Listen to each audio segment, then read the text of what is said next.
This is McFly Angler.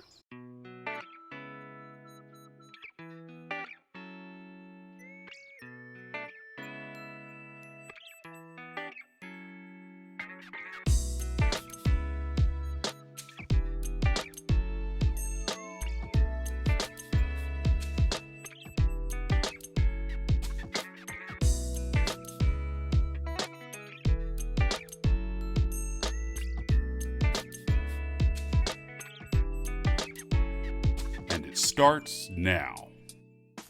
To tie these flies, you will need some of these articulated fish spines from Fish Skull, a tail shank, two 10mm shanks, and two 15mm shanks. Alright, let's start with the tail shank. Place the tag end at the rear of the shank securely in your vise. You will want a strong thread like this Vivus 140 power thread. For today's fly, I'm using white. Start your thread right behind the eye of the shank, and then snip off the waist piece. For a tail, I really like chickaboo, and these patches from whiting come in a bunch of different colors, even more than I have here. But for today's fly, I will be using the grizzly color. Pull off 3 feathers, and then do your best to align the tips.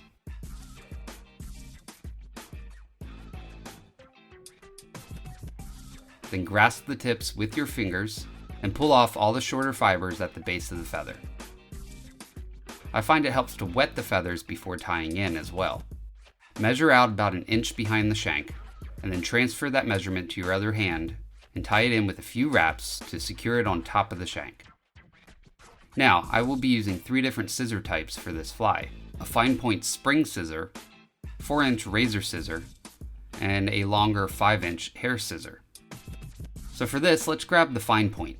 Use the scissors to cut off the waist of the feather. Then make tight thread wraps to clean up and smooth out that section.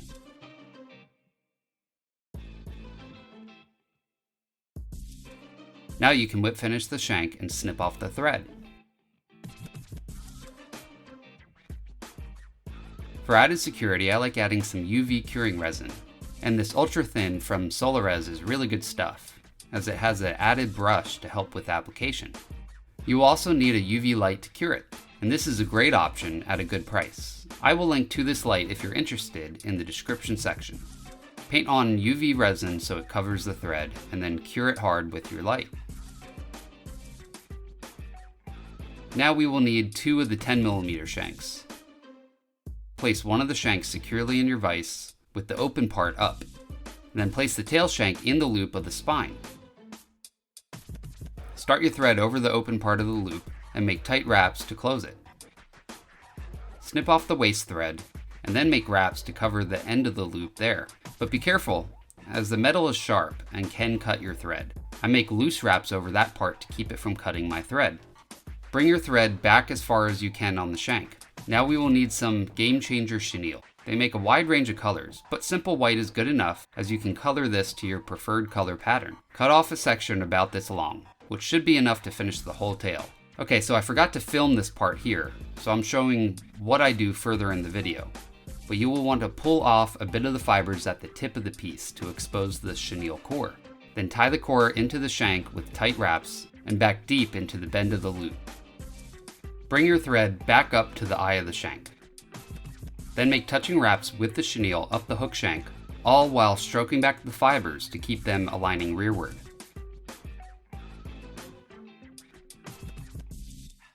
I find 4 wraps is sufficient for these 10mm shanks.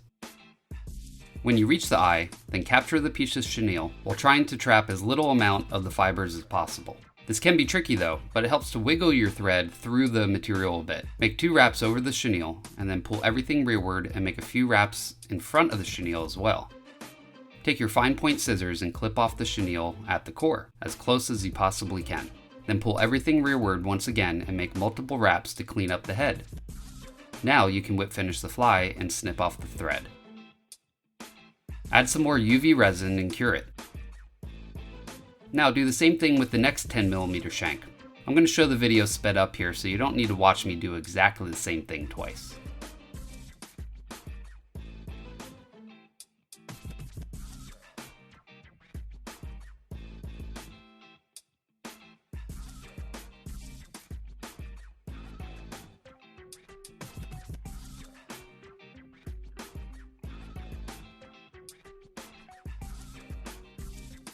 Okay, onto the 15mm shanks. We will need 2 of them. You basically will be doing the same thing as the 10mm shanks, however, you will want more wraps. I find 9 to 10 wraps is good for these shanks.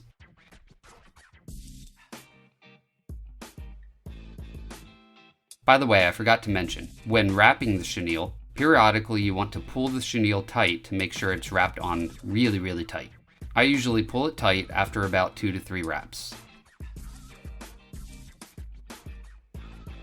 Anyway, capture the chenille, cut off the waist, clean up the head, whip finish, and then resin up the head.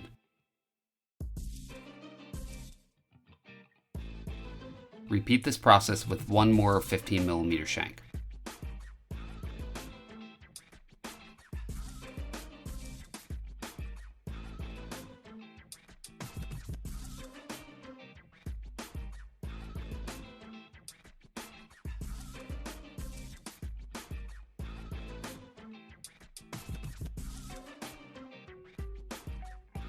And now the tail is finished. You can see it moves quite well, but after trimming it, it will move even better. Now, I haven't touched on this yet, but I think it's important. I tie these flies in steps. I make quite a few tails before moving on, and then do the rest of the steps of the fly in batches as well. This helps me speed up the process since periodically we will have to wait for glue to dry to proceed.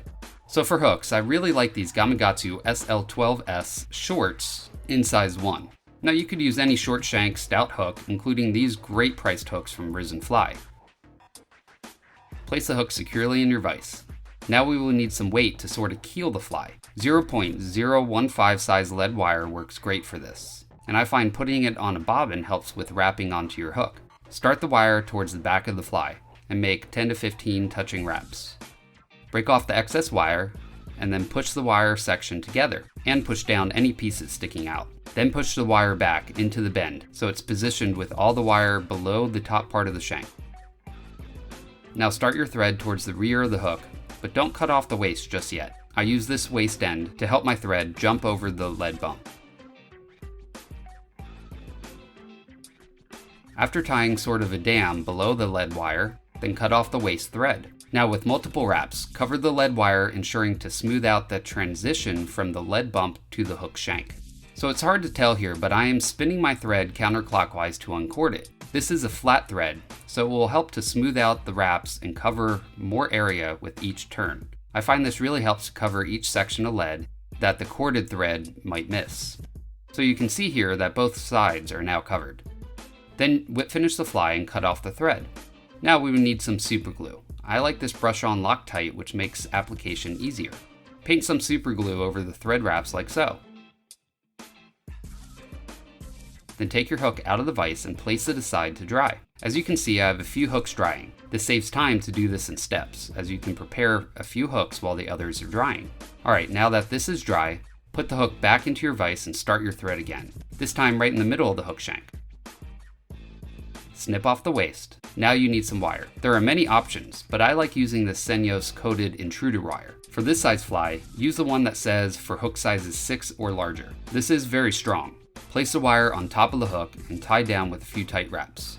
You want the tip of the wire to reach almost to the eye of the hook. Tie up to about halfway to the hook shank and then back down slightly. Fold over the remaining tip of the wire and tie that down as well. This will ensure that it will not pull out. Then continue to wrap over the wire to secure it in tightly, but be careful as the tip of the wire can cut your thread. Bring your thread back to just barely into the bend of the hook and make a few wraps there to give a strong connection at the base. Now take a tail section and make sure that the metal tag end from the tail is pointed downward. Then feed that wire through the eye of the tail section. Tie the wire down with 4 or so wraps to hold it into place. Then you can pull the wire slightly to adjust the size of the back loop. Too tight though, and the tail won't move as well. However, if the loop is too loose, it will foul on the hook. So right here is just about right. Then make tight wraps up the hook shank to secure the whole wire into place. Tie up past the first wire bend, and then bring your thread back down slightly. Then pull the forward-facing wire rearward and tie that down as well. Grab some wire cutters like these, and clip off the waist. Don't use your regular scissors though, as it will ruin them. Now continue making tight wraps up and down the shank to secure the wire in. Also keep in mind that the wire loop will want to go sideways, so make sure it's angled straight up and down, like this. Bring your thread back up the hook shank and then whip finish and cut off the thread.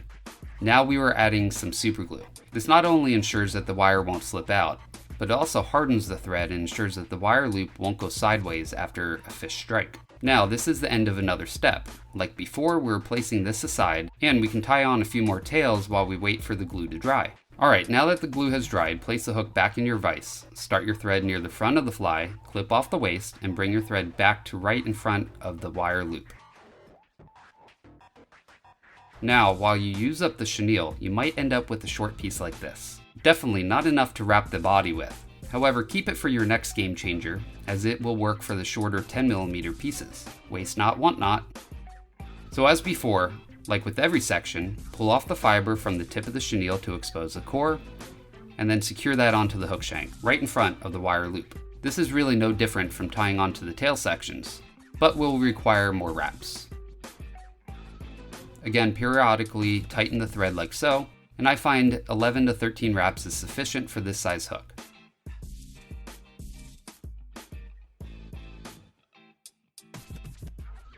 Like before, try your best to keep from trapping fibers. Make 2 wraps over the chenille, and then a few in front. Cut off the waist chenille and then wrap over the head to smooth it out. Now you can whip finish the fly. Here is a neat trick that you could use even for the tail sections. My vise has this little screw here, and I can lay my thread over it to hold it, which frees up my left hand to pull all the materials back while whip finishing. It really helps to keep from trapping fibers in the whip finish. Alright, well, the tying portion of this fly is finished. You don't need to cement the head of the fly, as some later steps will secure that thread. Now it's time to trim the fly. This is the longest process on making these flies. I take up to 20, even 30 minutes to trim just one of these. Trimming is what gives it specific action, and can actually cause the fly to swim sideways or upside down if not done correctly. Take your time on this, as it is probably the most important step in creating these flies and making them look and fish good. To trim these, you want to start with the longer hair scissors like these 5-inch from Risen Fly.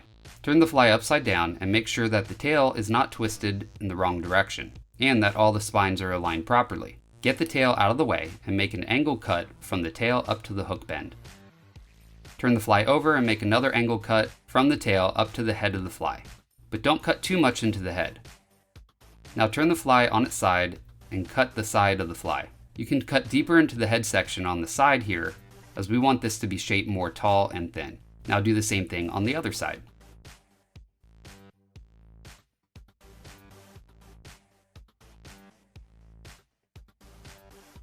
Now that you have rough cuts down, start shaping the fly a little more. Pull the material up on the front of the fly like so, and then round cut the head of the fly. And then down into the tail to fix any chunky cuts from the first time around. Do the same thing for the underside of the fly. However, it is a bit trickier since the hook point and bend are in your way. I find that I can cut under the hook point until I hit the bend. And then I turn the fly a little sideways and cut on either side of the bend like so to get a nice rounded belly. Continue shaping the bottom and top of the fly until you're happy with the rough shape. Now place the fly on its side and make cuts down the side of the fly. This will help even out the side and narrow it down a bit. Do the same thing on the other side.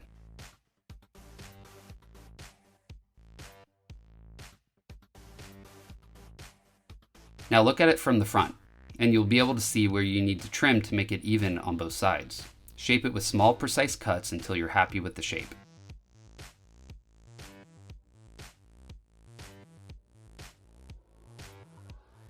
Once you are happy with the shape of the fly, then run it underwater for a few seconds to knock off any fine pieces of fiber that got trapped in the fly. This is important as it won't color up as nice with all that material dust on it. Now we need this to dry, but you can speed up the drying process by placing down on a towel and blotting it dry like so. Then put it aside until it fully dries. Usually this takes a couple hours. Now we will need some markers to color the fly. Risen Fly sells these fly tying markers at a great price. There is a good selection of colors, and these are fully waterproof as well. I like that there are 2 brush types, a larger chisel brush and a finer one. Other markers I use are these more expensive ad markers, and they are a little better at coloring faster, but only come with the chisel type brush. You can see I have a wide variety of colors here, and even use colored Sharpies on occasion as well. All of these options work just fine. So we are going to color this one in a simple shad color. Take the gray marker and use the chisel tip. Color the top half of the fly gray. I find with any of the markers you choose, you will want to brush forward and backwards many times to get all the pieces of fiber. Make sure you're also getting deep into the fiber and not just on the top layer. Turn the fly over and make sure it's even on both sides.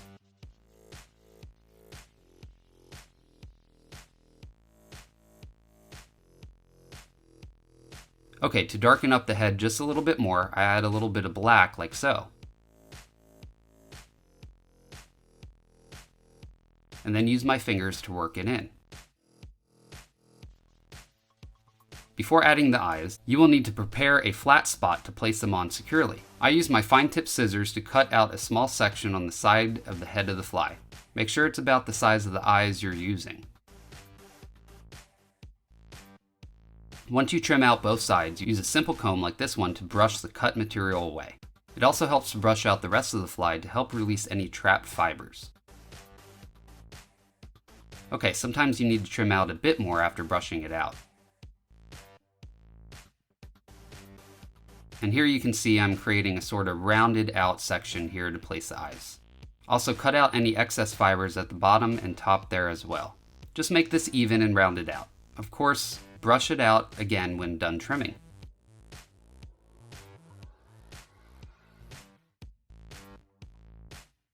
For eyes, I use these 3D style eyes from Fish Skull. They have a wide variety of colors, but this ice color works well for this color pattern. Size 7mm is probably the best for this size Gamechanger. Pull 2 eyes off and put them on your hand. Then grab some gel type super glue, like this Loctite gel, and place a dot of glue on either side of the fly right where you cut out the material. Then place the eyes on evenly on both sides. I find that if I take the fly off the vise and look at it from the front, it helps me place the eyes correctly and helps me get them more even on both sides. When they are even, press them down firmly and then put aside to dry for at least a few minutes. Now to really finish this fly, we will need some UV curing resin.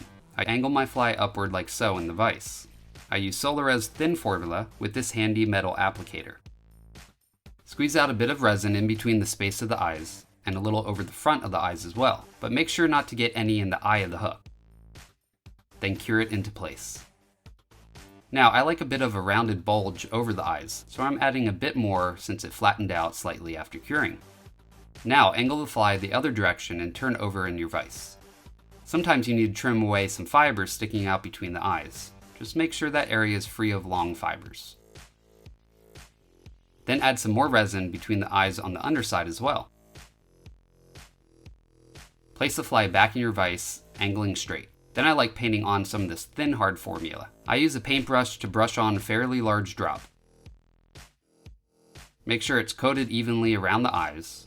While spinning the fly, start curing the resin into place. To really make sure that this is secure, I do one more coat of the thin hard formula and cure it as well. Well, the fly is almost finished. You could fish it like this, but I like refining the trimming just a little more. Use a little shorter scissor for more precise cuts, and be careful not to over trim. As you can see, I'm just cleaning up the lines a bit on top and bottom of the fly.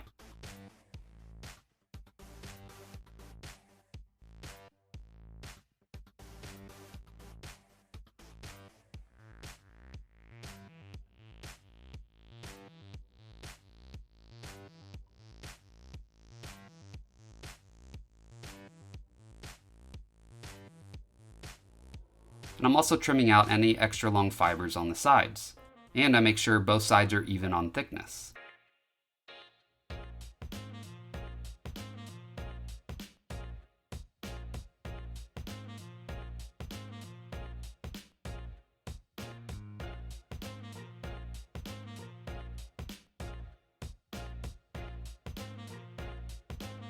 Now, this fly will move well, however the movement is slightly inhibited by some extra long fibers holding the previous section into place. So I go through each joint and trim out any extra long fibers that stick out too far into the next section. This will help make the fly move more freely.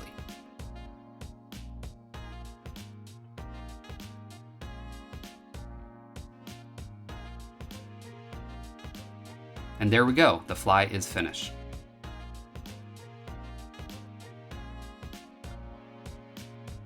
Now I'm adding a large black dot here, since this is a shad color. Depending on the color pattern you're fishing, you might not need to add any extra accents here, but this would be a good time to add dots or gill accents. Well, there we go, the Gamechanger is finished. This is definitely a more advanced type fly, but once you get it down, they're really not too difficult. Yes, they take a long time to tie, but I do believe they are worth it since they work so well. I mean, check out how well this thing moves underwater. The tail moves like a natural fish.